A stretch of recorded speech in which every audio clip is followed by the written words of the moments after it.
Trump urgently announced something big for Putin, and we also discuss why Putin traveled to Belarus. We're talking about it today with Sergei Aslanyan. Sergei, good to welcome you. Thank you for taking the time. Hello, glad to see you. Friends, please like this video, write comments on the topics we will discuss. It's important because we have a thinking audience. Only with your support will more people see this video. What do you think of Trump's statement yesterday? And why, in your opinion, did Putin visit Belarus? Sergei, I suggest we start with this because tomorrow we expect big news. This was announced by US President Trump yesterday. He loudly announced that it would be a big day, perfect for shopping, as he often does. What exactly do you think he meant by that? Some speculate that it could be about new sanctions against Russia, the Kremlin, and Putin personally. However, so far we have not seen any confirmation, at least not at the moment. This raises the question, should we really expect serious developments today or in the coming days?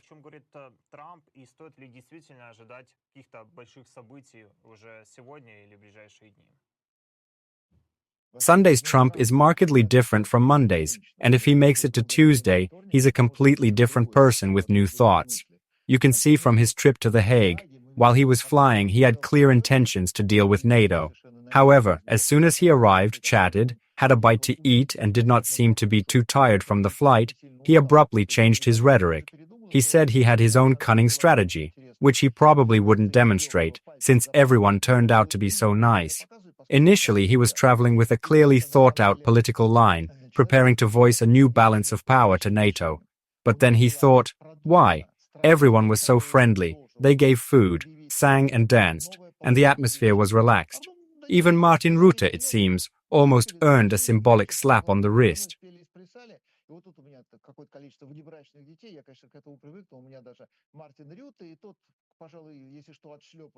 Things were looking promising. That's why he softened and changed the strategy, which was not just a personal position, but the result of concerted work and reasoned preparation. The plans didn't work, however. Everyone seemed agreeable, and he changed his tone. Now there is a growing opinion that the friendship between Putin and Trump is coming to an end. The accusations that Russia continues to fire and kill Ukrainians are getting louder and louder. Formally, the responsibility is shifted to Ukraine, but Trump has recently been demonstrating inclusion and pointing out that Russia's actions are excessive. Perhaps the measures being discussed against this backdrop are a package, envelope, briefcase, basket, saucer, or even a can of sanctions. Trump has all this in his arsenal, but exactly how he will dispose of this fragile set, no one knows.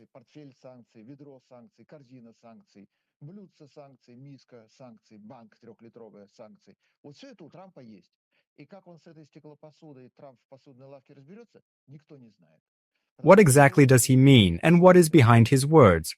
After all, some of Trump's decisions are improvisation, unprepared steps without justification, sometimes resembling the result of unexpected consequences of medical intervention. We should be ready for anything. He may announce the launch of a new Martian program, suddenly attack Greenland, or announce such severe sanctions against Russia that war itself becomes inevitable.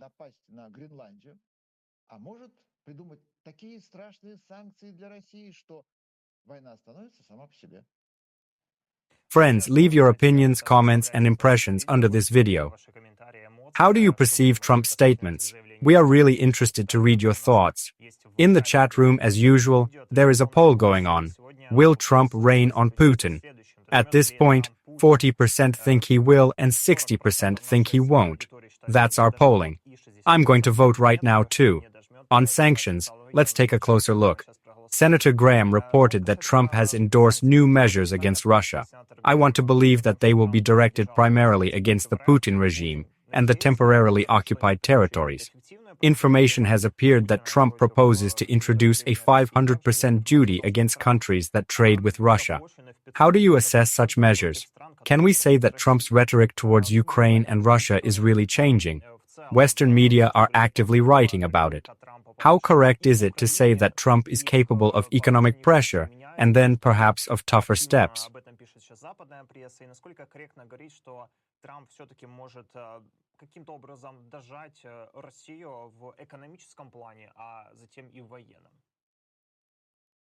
When Trump talks about possible duties of 500% or a full package of sanctions, where each measure is carefully thought out, he assumes that there is a legal field with clear legal mechanisms.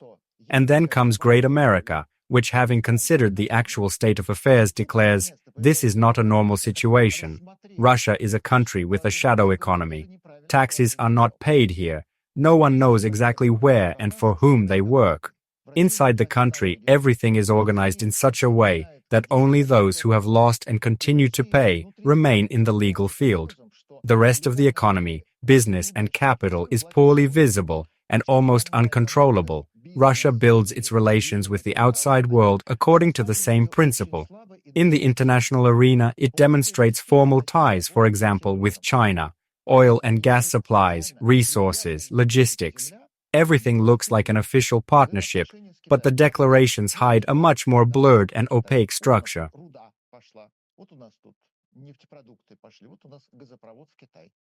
The history of relations with China is only part of the picture. A similar situation is observed with Iran and North Korea. There is the official part that is visible on the front, and there is everything else that is not subject to declaration. The same scheme operates on a global scale. Europe actually supports Putin, a huge amount of goods, including dual-use goods, as well as military equipment and materials, which are then used against the Ukrainians, flows from European countries to Russia. When Trump claims 500% duties, he is referring to legal goods like diapers or bearings, and yes, they will indeed become expensive. But at the same time, most goods will continue to enter Russia through the same old uncontrolled channels, especially considering that there are virtually no barriers on the border with China. Everything needed has already been imported, transferred, and delivered to the front. And somewhere above this sky, a symbolic hawk, Trump, is hovering and exclaiming, 500%, on what goods? Where is that 500%? The world is perfectly capable of working in the shadows. For example, they are constantly trying to catch the entire shadow fleet of Russia. Every day there are statements. We have discovered another vessel, another tanker, 3 tankers, 5 tankers. Some of them are registered in Mongolia, others in Papua New Guinea. Some are registered in Greenland. Formally, they do not belong to Russia, but de facto they act in its interests, engaging in illegal trade, supplying what is formally prohibited. And then what happens? What sanctions are applied? Don't let them into ports. You do. Torpedo them? No. You just state the fact, point your finger and say, you can't do that. And the captain says, yeah, sure. In 3.5 years, the European Union and the United States have imposed dozens of sanctions packages, 17, 18, 25. There are abstract ones. Do not allow. There are concrete ones. You can't. You can't either. But only point measures exert real pressure. The rest remain at the level of statements.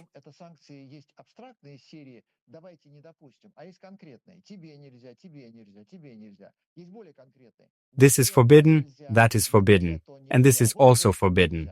However, despite the sanctions, luxury goods continue to make their way into Russia. Expensive cars, watches, clothes, and drinks. At any moment, you can buy the latest Lamborghini, Bentley, or Rolls-Royce customized.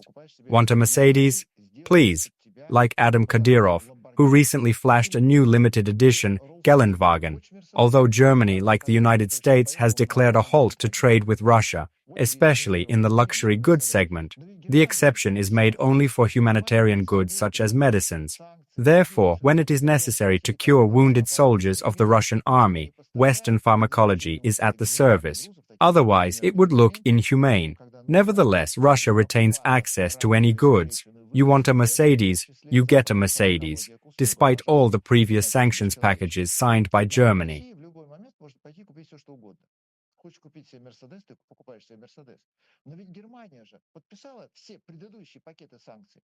Yes, Mercedes-Benz is no more. The brand's office in Moscow is officially closed, but you can still go there and order a car. Formally, the dealers have left the market, but in reality, you go to a non-existent dealer and get a car assembled to order in Germany.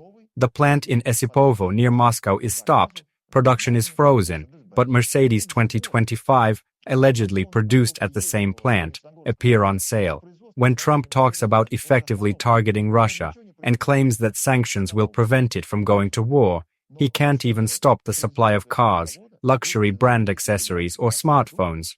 Everything Russia needs is already in place. Access is open. Businesses are operating, including American businesses. Companies continue to pay taxes, and these funds, among other things, go to finance the war. If Trump really has an idea, maybe he should start with the most obvious one, not letting those who directly or indirectly strengthen Russia's war machine do business.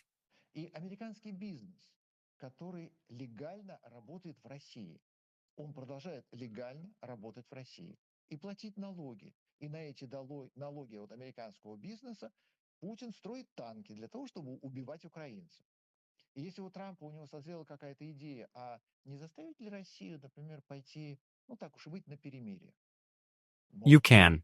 To do this, it is enough to look into Putin's entourage and his beneficiaries outside Russia, those who live, own, use, and earn money in the United States, Europe, and the United Arab Emirates, those who have a network of gas stations, development companies, factories, plants in America.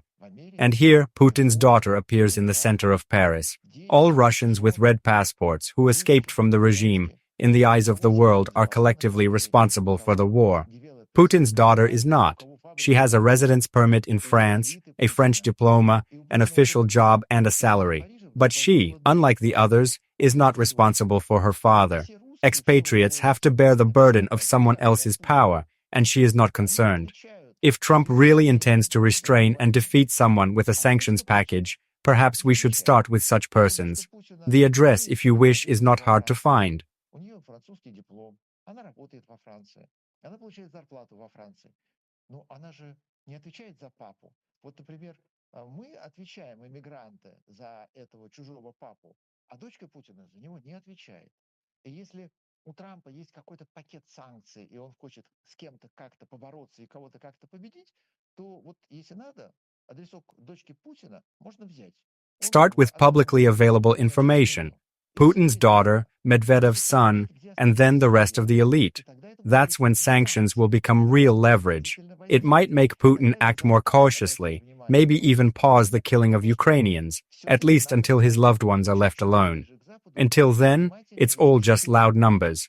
500%, 700%, 2000%. And now, I, Trump the Great, will pressure Russia. Suddenly, it's 100,000%. А потом я, Трамп Великий, навалюсь на Россию, и у меня будет 100,000%. Yes, of course it will. Since we're talking about Putin, let's discuss it in more detail. Last week, the Russian dictator visited Belarus. Political technologist Mikhail Scheitelman joked on our air that the main purpose of the visit was boredom. Putin has no friends, and this may be the only one left to him. Sergei, why do you think Putin went to Belarus, given that he very rarely leaves the temporarily controlled territory? And to what extent do you think the connection of this visit with the military exercises planned in Belarus in the coming months is justified?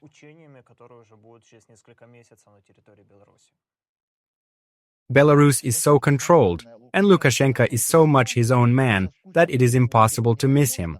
A trip there is the same as a visit, for example, to Volgograd. Formally, you can stop by and talk to the governor, or you can miss some Hinstein and go to Kursk just to have a chat. Travels to Belarus happen in much the same way. Why the sudden interest? Sometimes there are questions that cannot be discussed either by phone or through closed channels. You have to come in person, gently take him by the lapels and ask him directly, "Well, Lukashenko, will you attack Lithuania? Will you throw a nuclear bomb at Poland? Will you cut off the Suwalki corridor if necessary? There are partisans there, a rail war. This is no longer Hinstein's kebabs. This is serious. Putin can make such a visit only when something big is really on the agenda." Вот это уже серьезно. То есть Путин может приехать к Лукашенко, когда происходит что-то совсем глобальное. When Europe and Western intelligence agencies claim that Russia is preparing for an attack, most just shrug their shoulders.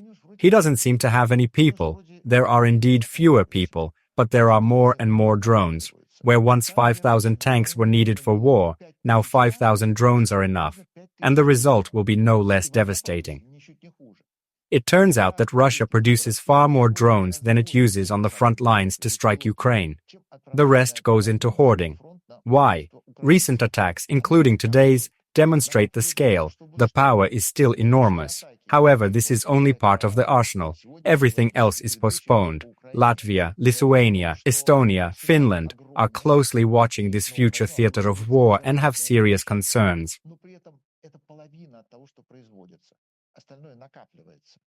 Латвия, Литва, Эстония, Финляндия, они присматривают за будущим театром военных действий и очень беспокоятся по этому поводу.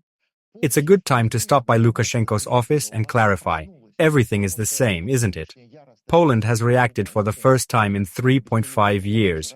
The current massive attack by drones and missiles on Ukraine has awakened its armed forces. They have raised fighter jets in the sky to keep an eye on what might fly into their country. It used to fly in and cause casualties among Poles, but everything was limited to diplomatic notes and gestures of bewilderment. It seemed it was far away, it should not concern us. But now Poland has begun to react seriously. The countries that could become the next target perceive everything differently. Preparations are underway, fortifications are being built, mines are being mined, equipment is being purchased, rearmament is underway.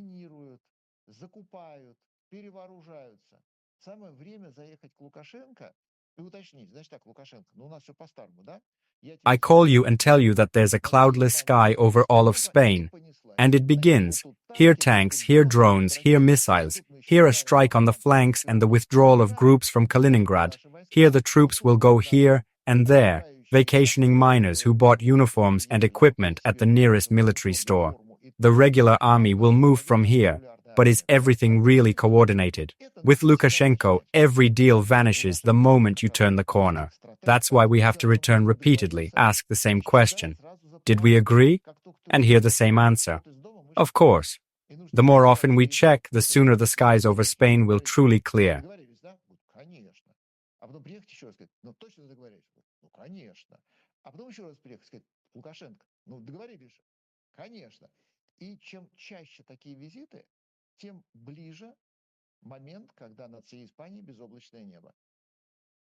Friends, how do you assess Putin's visit to Belarus? Share your opinion. Is there really a risk of a Russian attack on NATO countries? It is interesting to read your reflections, and don't forget to support Sergei Aslanyan's analysis with a separate like. As for the statements made during the visit, Putin reiterated that Russia was deceived by the promise not to expand NATO to the east. This, according to him, is one of the reasons for the start of the so-called strategic defense forces. This is not the first time we have heard such claims. Do you believe in the version according to which Putin may take steps towards Lithuania, Latvia, or even Poland? How do you envision this, and to what extent do his actions already point to such logic?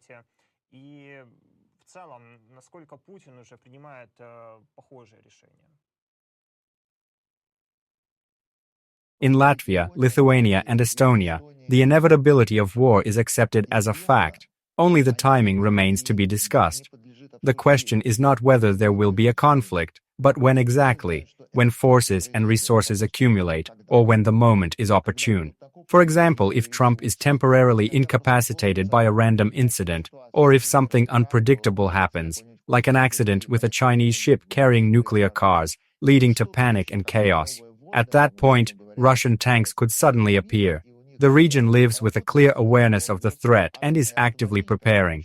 Some are trying to contain Putin with threats, others are strengthening their defenses and mines. The economies of Latvia, Lithuania, and Estonia instantly increased defense spending and brought their contribution to NATO to 5% of GDP, the very figure Trump has called for. But even that is not enough.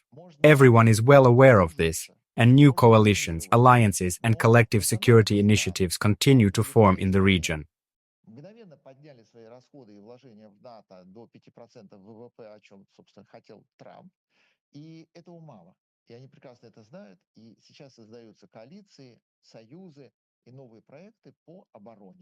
This includes the transfer of troops, the formation of deeply echeloned defenses, and the permanent stationing of NATO units, tank brigades, special forces, and aviation in the Baltic states. All this is enshrined in the relevant document. The threat of an attack from Putin is perceived as obvious, and different scenarios of cooperation are being worked out. If an attack on Estonia occurs openly, there is one plan of action. If provocations begin, for example, an alleged Estonian attack on Russia, with the destruction of a peaceful Soviet tractor, another. Another scenario is a breakthrough through the Suwalki corridor, i.e., an exit through Lithuania to Kaliningrad, directly under Poland. This option affects the whole of Europe, including the direct involvement of Poland, and requires a different approach. Everyone in the region is sure that conflict is inevitable. The time frame varies from 3 to 5 years, but this is a rather abstract range. In 3 years, Europe has demonstrated an inability to react in a timely manner. And Putin, acting as a geopolitician, has already achieved a key strategic result.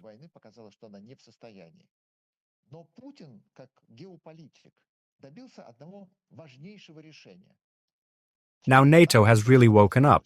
It used to be a dormant alliance, kind, calm, and, under Jens Stoltenberg, soft, almost plush, with a touch of smugness. Today, under Mark Rutte, there are still no troops, no finances, no strategy, but there is an awakening. The wake-up call was Putin, now realizing the magnitude of what was missed, realizing that everything was slipped through its fingers. Europe has discovered a void. No army, no resources, no capabilities, just generals as it should be. As Cyril Parkinson observed, the fewer ships Britain has, the more admirals she has. In this chaos reminiscent of a public house fire, NATO and Europe are trying to do something about it. The only ones acting for real are the Baltic states, because they know for sure they will be the first to be hit. As the poet Nikolai Dobrondravov warned, the time of stress and passions is accelerating. Will they succeed? It's not certain, but they are preparing with such intensity that sooner or later the quantity will turn into quality.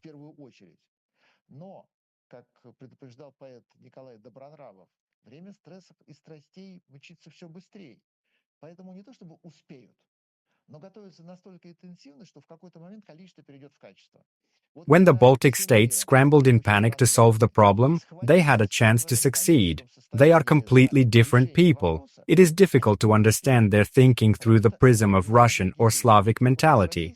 It would seem that they are relatives. They lived together in the Soviet Union. What is there not to know about them? But it is not so. They have a different approach, and this is especially evident in their defense ministers. Intelligent, competent, completely different from their Russian colleagues. All the more so because they are civilians. They have a different understanding of war. A Russian general thinks differently. I will abandon a division, bury 5, but take the high ground.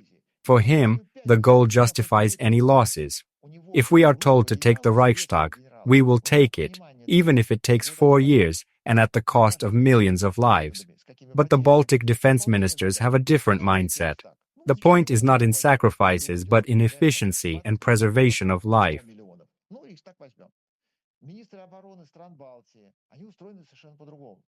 They proceed from 2 principles. Firstly, the enemy must not be allowed into their territory. They must be stopped at the approaches, at the border.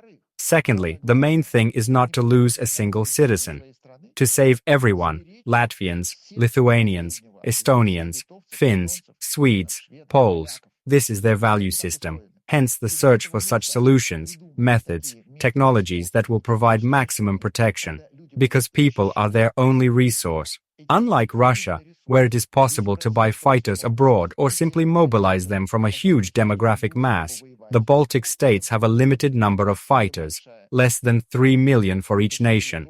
There will be no more, and yet these same people are ready to stand up to defend their land, because they realize that no one will do it but them. But the Minister of Defense says, "Your life is more valuable than heroism under tanks. We must protect you, not sacrifice you." And here there is a difficult conflict of interest between personal readiness for self-sacrifice and the state task of keeping everyone safe.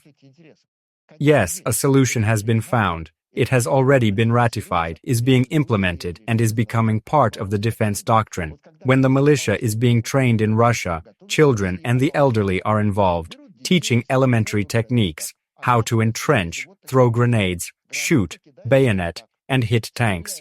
That is, we are talking about infantry training. In the modern countries of Northern Europe, the approach is fundamentally different. They are preparing for the war of the future, the war of technology, which Russia will most likely have to join. Everyone who is ready and willing to defend their country, Estonians, Latvians, Finns, does not rush under tanks, but is trained in high-tech methods. For example, they become drone operators. About 2.6 million people live in Lithuania. And even if we count all the adults, this includes children, who must be preserved in the first place. Because this is not just a population, it is a nation that cannot be replenished. Порядка 2 миллиона 600 тысяч человек. Из них взрослых, а на самом деле сюда плюсуем детей, которых тоже задача сберечь. This means that the countries in the region could have 1.5 million drone operators, with both homemade and imported equipment, Israeli, NATO, and others. And if Russia attacks with 5 divisions, what is that on the scale of a future war? A week of fighting against a million-strong army of drone operators. That's a different force. This is what the doctrine of defense and counterattack is based on. In Estonia, for example, it is explicitly stated, "We will not allow the enemy to enter our territory, because it is much more difficult to expel him from there. All tasks must be solved on the approaches." Russia sneers at this, but in reality it means that if its tanks are at the border, Estonia will be the first to start. Such an outcome would be a surprise. It is from such surprises that the beginning of the war, its preparation and the current stage, when the sides continue to measure their potentials, will be formed. Russia is likely to attack. Europe is not yet ready, but it is preparing. And if these preparations eventually become tangible and serious, it is not excluded that even Russia will make a reasonable step at some point. Вот готовится она таким образом. И если эти приготовления через какой-то момент станут заметными, будут приняты во внимание, а Россия все-таки иногда бывает, что умнеет. In time, even in Russia, it will become clear. The example of Israel has already shown this, when 5 million Jews managed to defeat 120 million Arabs, but they never drew any conclusions. Russia continues to believe that everything is solved by tanks. Meanwhile, Lithuania, with a population of 2.6 million, will not only not surrender, but will also fight back. The realization that this is possible is still absent in Russia. But this is exactly what serves as a preventive measure against an attack. The Baltic states understand perfectly well that it is not worth relying on NATO as a panacea. Therefore, they are purposefully creating a signal that an invasion will cost too much. Hitler did not attack Switzerland not out of respect, but because he knew that it would be extremely difficult to take it. The losses would be too high, especially against the background of the looming Eastern Front. Today, the task of the Baltics is to create the same clarity. The price of aggression will be higher than any political ambitions. Жертв, которых у него просто нет, потому что Восточный фронт уже вот тут потихонечку уже вот зреет. На Швейцарию потратите одна Югославия. Taking on Switzerland would be like reliving the Yugoslav campaign, costly and time-consuming. Hitler's delay in Yugoslavia forced a late start against the Soviet Union, with disastrous consequences. Switzerland signaled, "Try it and you'll regret it." Today, Northern Europe sends a similar message. Moscow can try, but the outcome won't match its expectations. Russian generals may eventually grasp this. Putin? Unlikely, especially in a country where orders don't always translate into action.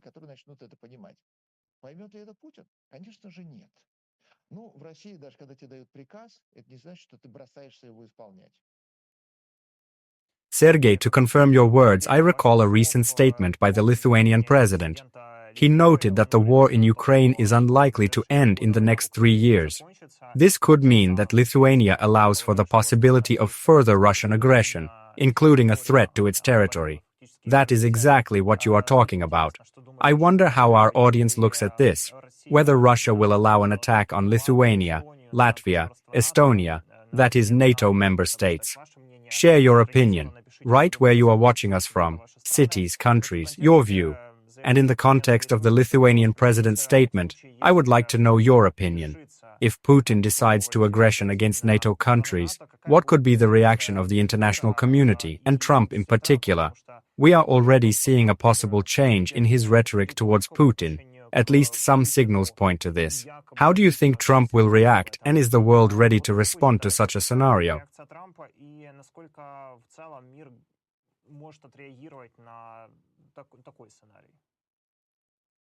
Trump's response depends on pills. This isn't Israel, which has taken to sending bombers, effectively working off Iran.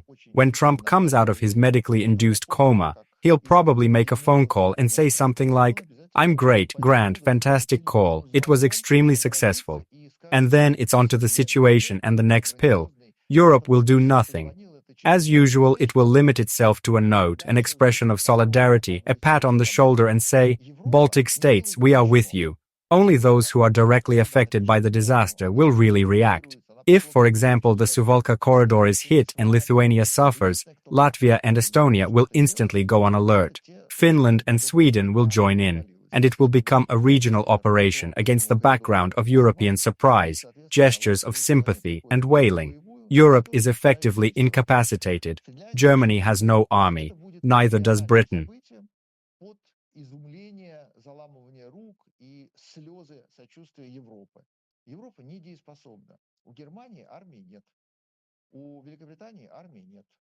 Because the question is not even how much we would sacrifice ourselves. So the question becomes, how do you win wars? That we know what to fight for. Not to come to your territory. You have to send an army to someone else's. When you tell us everything to go and that die. Can be gathered from we the knew Germans, what we would die for, and the French, but we would win. Be deployed in and Estonia, Europe can't think where like it is that. Already only heroes can think like that, and not to wait. There are no heroes in Estonia. That's why Rangel just recognized Lithuania, yes, Poland, probably, and it was very unwilling Germany. To waste Drozdov's Kornilovsky. Will the army come in handy? I remember the Crimea in 1920, but they would have won it. The Red Army and then broke the white through the Sivash and came to the operational space would have continued, and Rangel took it is pity on the guards that Aksyonov's colored regiments, Ostrov Krim, would have become not completely fantastic, but in fact more like a documentary. The most combat-ready forces to happen in the white movement, and when Estonia is out of the battle, then Germany, already in exile, a tank battalion. It was they who made a claim to Wrangel. It's in Lithuania was to die in battle. A tank brigade. We had to die there. Danish special forces, but if we had been put into very good guys, we would have won. And some number of Serbs and Czechs there. They are all here in one way or another.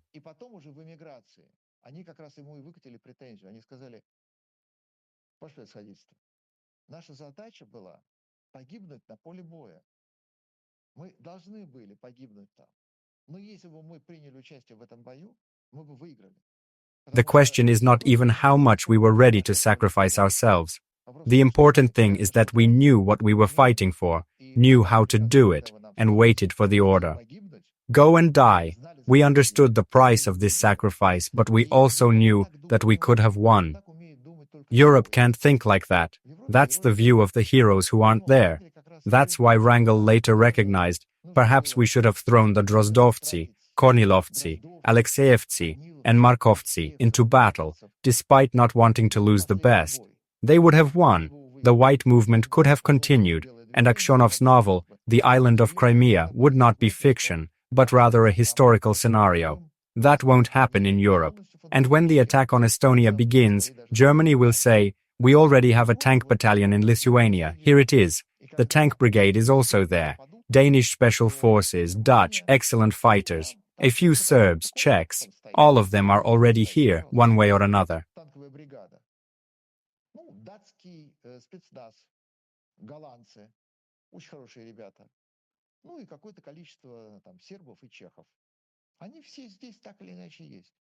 But no more than that, because to each his own, and when our hour comes, we will heroically defend ourselves here.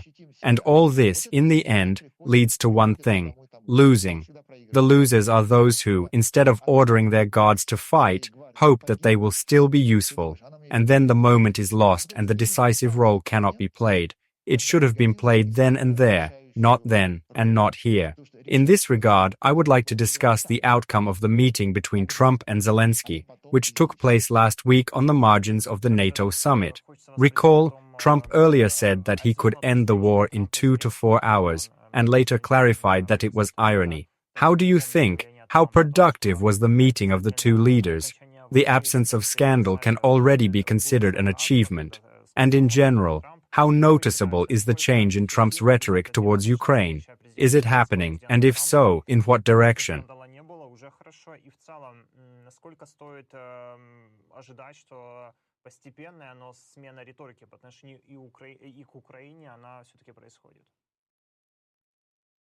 Trump does not have a stable attitude towards Zelensky and Ukraine that could be called axiomatic. Every time he sees Zelensky, he first tries to remember who he is, then he thinks he has a beef with him, and from that point on, their relationship goes to zero.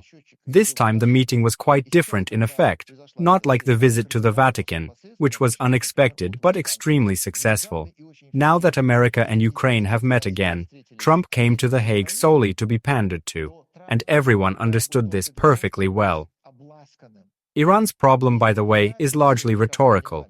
It continues to declare, "Damn jackals, we defeated them and we will defeat them again."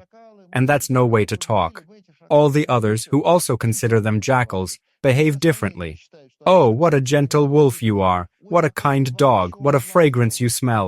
Let me stroke your ear.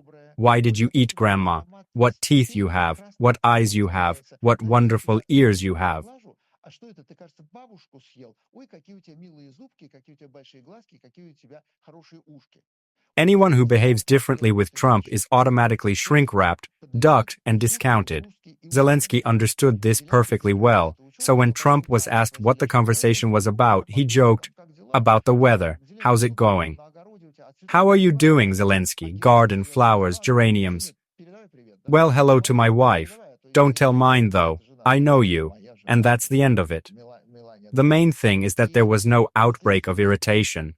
Trump did not criticize his facial expression, his posture, his voice, or his manner.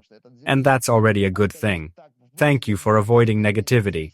Although, if you think about it, it is strange that we were expecting an emotional outburst from the US president, as from a cranky old man, and not from the leader of a great power. We don't know who the Queen of England really disliked, and we don't know who the German Chancellor likes or dislikes, because heads of state know how to keep their feelings to themselves.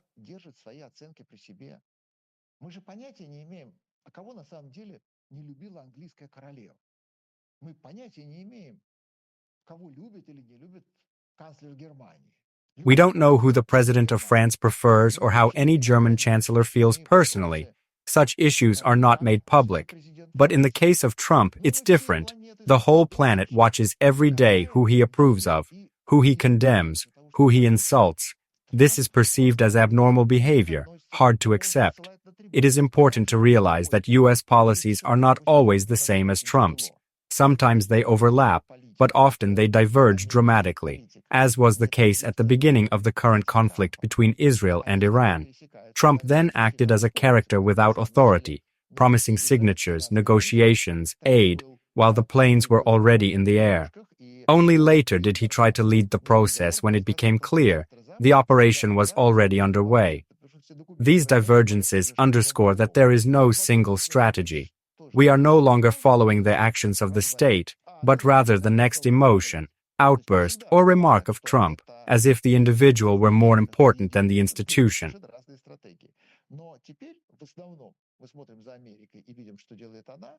И каждый раз обсуждаем очередную эмоцию, истерику, забывчивость, выпад, ругательство Трампа. Trumpy had a bad breakfast today, didn't sleep well, got up on the wrong side of the bed, saved the living. Look, he's coming, he's going to open his mouth and say something. No, he's silent. Now he's talking, it's gone. Well, we can go and confer. Trump said, "Can I have half an hour? Do you have enough attention span for half an hour?" Kids usually lose focus by the 15th minute. A 45-minute lesson is overkill. It's the same with grandfathers. Everybody's fidgeting around the Trumpster. "What's up, Trumpty?" Look, it's Zelensky." "Yeah, he's good. Yeah. We talked for half an hour. About what?" "Nothing." "Well, good. So Ukraine will not be left without military aid. It is a sad state of affairs, but at least there are no negative consequences after the NATO summit in The Hague. The situation has passed, and thank God.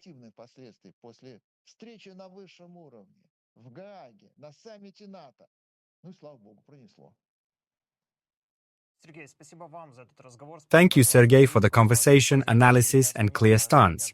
Sergei Aslanyan was our guest today. Friends, please like this video. It's vital that as many people as possible, including in Russia, see it. Let us know where you're watching from, your cities and countries. We value your views. How do you assess Putin's visit to Belarus? Is a Russian attack on NATO possible? What scenarios do you foresee? And what's your take on Trump's actions? Share your thoughts in the comments. See you on the air on the 24th. Glory to Ukraine. Glory to the heroes.